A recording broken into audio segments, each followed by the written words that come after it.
Muito bom dia, minha gente querida. Graça e paz de Jesus sobre a sua vida. Mais um dia para celebrarmos a graça do Senhor sobre nós, a sua bondade, a sua generosidade e a sua direção. Suas orações, como você sabe, são sempre muito bem-vindas. Eu espero, desejo e oro que você esteja também tendo já uma manhã maravilhosa, pelo menos no momento que estamos fazendo essa transmissão agora. Bom dia, Sérgio. Deus abençoe você. Muito bom ter você aqui. Meu amigo Paulo, como vai, querido? Paz de Jesus sobre a sua vida também. Ontem nós tivemos um dia maravilhoso aqui na ABK, na nossa igreja. Foi um dia de comemoração de 23 anos da Igreja Bíblica. E tivemos batismo, apresentação de presbítero, de seminarista. Foi um festão daquele, além de um bolo delicioso.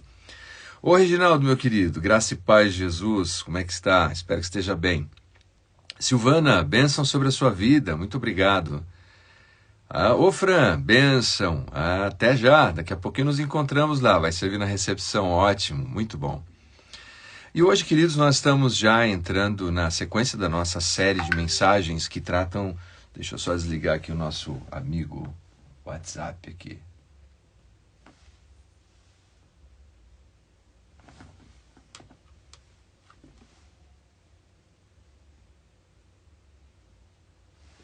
Deixa eu ver, acho que agora foi. Bom, se ele apitar de novo eu volto lá. Deixa eu ver aqui enquanto eu... Félix, Felipe, Deus te abençoe, meu querido. Deixa eu ver, Andréia, Deus abençoe você. Bom ter vocês aqui nessa prosa. Então, nós estamos numa série de mensagens agora tratando sobre esse período do ano. As pessoas falam de Natal e esquecem que Natal significa nascimento. Daí, pré-natal, por exemplo, neonatal. E o tema de hoje é Jesus, o nosso Salvador, porque quando nós lemos sobre o nascimento de Jesus, nós ouvimos exatamente essas palavras. Nasceu o Salvador, que é Cristo, o Senhor. E Jesus, ele é o nosso Salvador. Eu gosto desse texto aqui, é um texto breve, já foi reproduzido por várias pessoas. Diz assim: se a nossa maior necessidade fosse informação, Deus teria enviado um educador. Se a nossa maior necessidade fosse tecnologia, Deus teria enviado um cientista. Se a nossa maior necessidade fosse dinheiro, Deus teria enviado um economista. Mas como a nossa maior necessidade é salvação, Deus nos enviou o Salvador. E é isso que devemos pensar a cada dia quando olhamos esse período de celebração. Deus nos enviou um Salvador.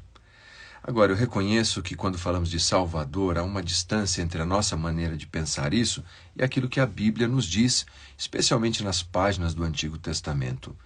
Há uma palavra especialmente utilizada para falar do Salvador, em hebraico, Yashá, aquele que salva, resgata, redime, tira da escravidão, tira da opressão, tira do perigo. E Deus é apresentado assim em várias circunstâncias. Alguns exemplos clássicos que nós temos, por exemplo, o Êxodo. Deus é o salvador do seu povo no Êxodo, é o libertador pela instrumentalidade do seu servo Moisés. Mas há tantas outras circunstâncias com as quais nós nos deparamos no Antigo Testamento em que Deus intervém, livrando e salvando o seu povo. Por exemplo, naquele período conhecido como Juízes, em que Deus levanta homens como Gideão, Sansão ou Débora, uma mulher usada também por Deus naquele tempo. Era Deus o grande salvador, o grande libertador do povo de Israel, usando instrumentos humanos para cumprir isso. E assim no Antigo Testamento, várias profecias anunciavam o dia em que Deus enviaria este Salvador, específico, conhecido como o escolhido, o ungido, na palavra do Antigo Testamento, Messias. No Novo Testamento, Cristo. E por séculos eles aguardavam a vinda desse Messias, dessa pessoa que seria a personificação, a encarnação perfeita da salvação. Até porque o Salmo 68, versículos 19 e 20, dizem assim.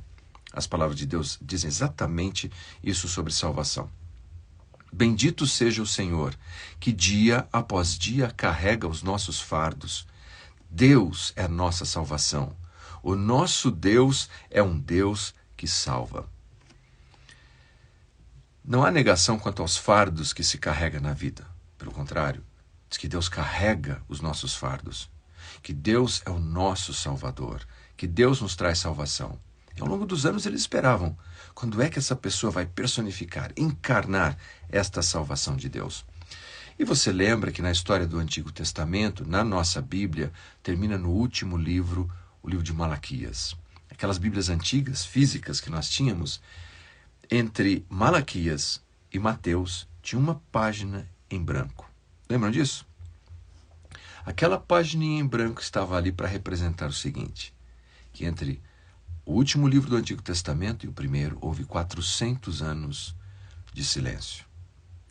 Quer dizer, Deus não falou com seu povo por meio de profetas, nem por meio de anjos, nem de nenhuma revelação especial. Até que, finalmente, quando chegamos nos evangelhos, Deus quebra o silêncio, envia o anjo Gabriel, que fala com o sacerdote Zacarias sobre o nascimento de João Batista, envia Gabriel também a Nazaré, falar com a jovem adolescente Maria e anuncia o nascimento do Salvador. Chegou o tempo. Naquela época, muita gente nem acreditava mais que aquela profecia poderia se cumprir. Como alguns hoje. Dizem, eu ouço a história que Jesus vai voltar, já nem acreditam mais.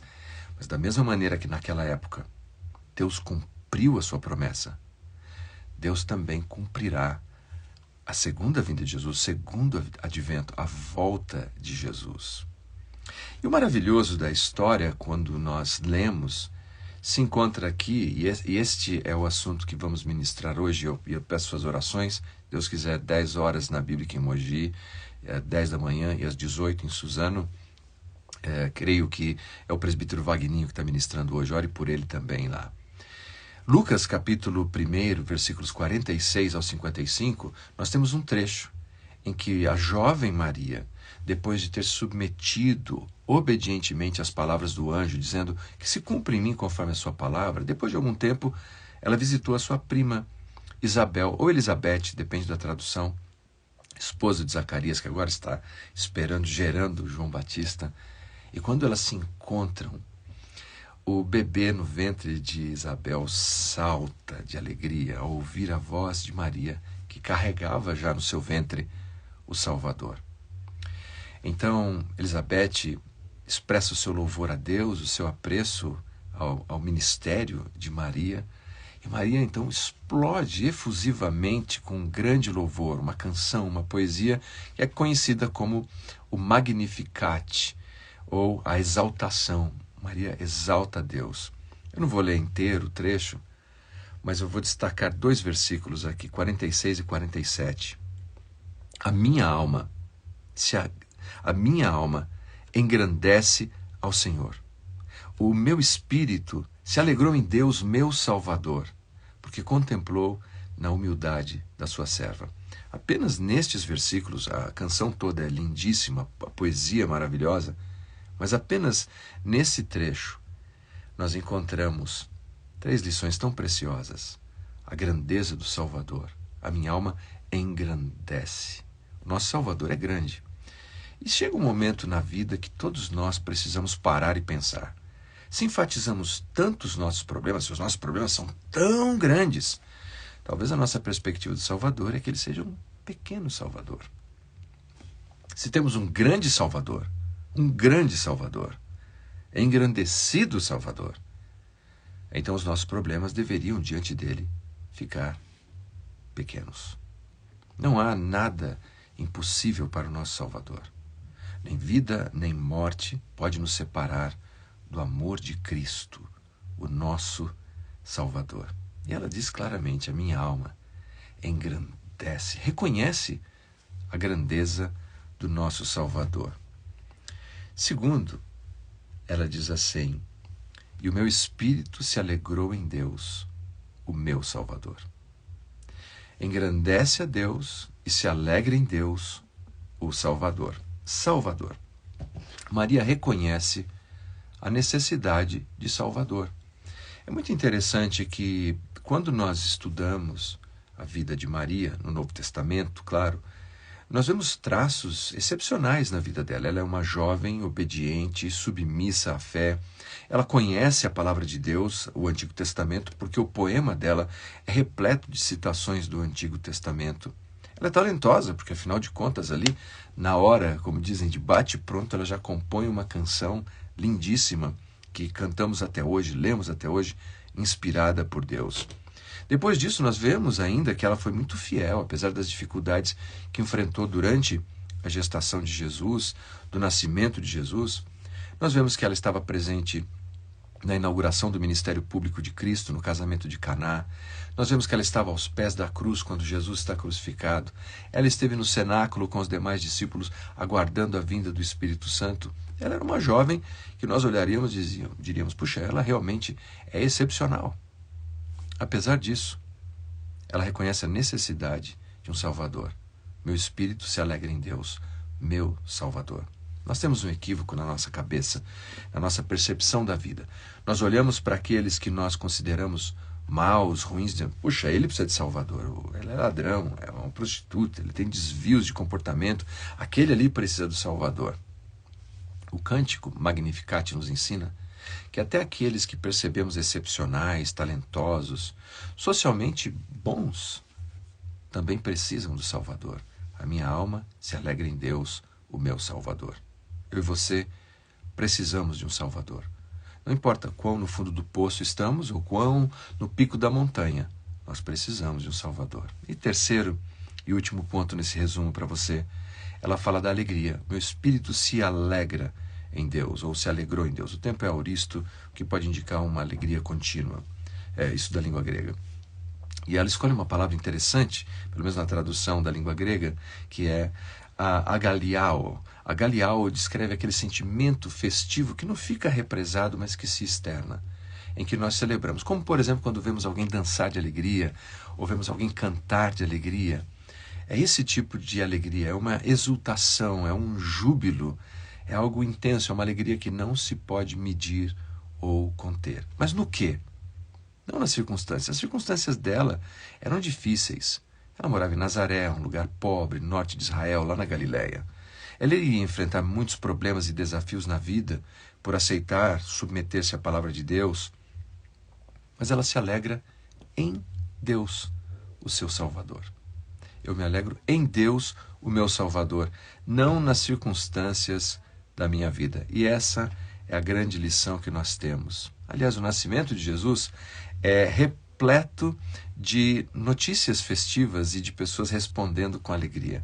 Os anjos se alegram no céu, os pastores se alegram nas colinas, os sábios se alegram nas estradas, Ana, a viúva, se alegra no templo, Simeão, o idoso que está aguardando a salvação de Israel, se alegra. E claro, Maria se alegra no Senhor. Nós não nos alegramos porque todas as nossas expectativas são cumpridas, mas nós nos alegramos porque nós temos um grande Salvador. Essa é a minha mensagem de hoje para você. Eu conto com as suas orações, agradeço pelo seu tempo aqui e até breve. Forte abraço.